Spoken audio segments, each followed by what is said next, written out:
નમસ્કાર મિત્રો, વિડીયોમાં તમારું સ્વાગત છે। વાત કરવામાં આવે તો આજે મહાશિવરાત્રિ છે। મહાશિવરાત્રિમાં બધા મિત્રોને જય ભોલેનાથ અને કોમેન્ટમાં લખજો જય ભોલેનાથ।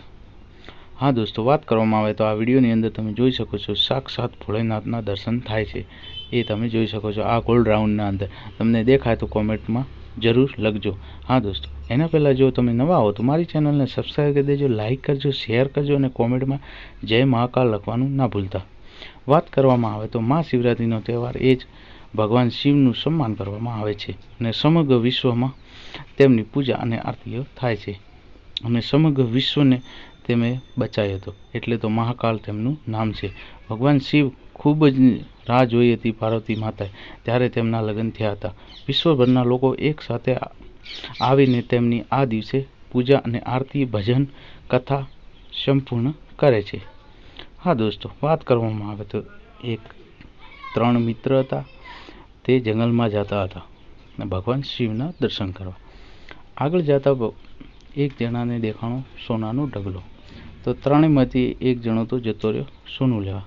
બે જણાએ પૂછ્યું કે ચલો ભગવાન શિવના દર્શન કરવા તમે તો નથી આવતા? તો કે ના, હું તો નથી આવતો।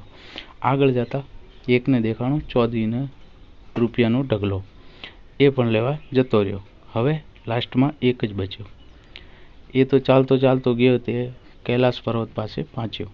ત્યાં ભગવાન શિવ તેમની આરાધનામાં બેઠા હતા, તેમને જોઈને દર્શન કર્યા। ભગવાન શિવે કીધું, આવો પુત્ર, બોલો શું જુએ તમારે? તો પુત્રએ કીધું કે બસ ભગવાન, હું તમારા દર્શન કરવા આવ્યો હતો। ભગવાન શિવને તો ખબર છે કે તેના ઘરબારમાં કોઈ નથી, ખાવાના પણ પૈસા નથી।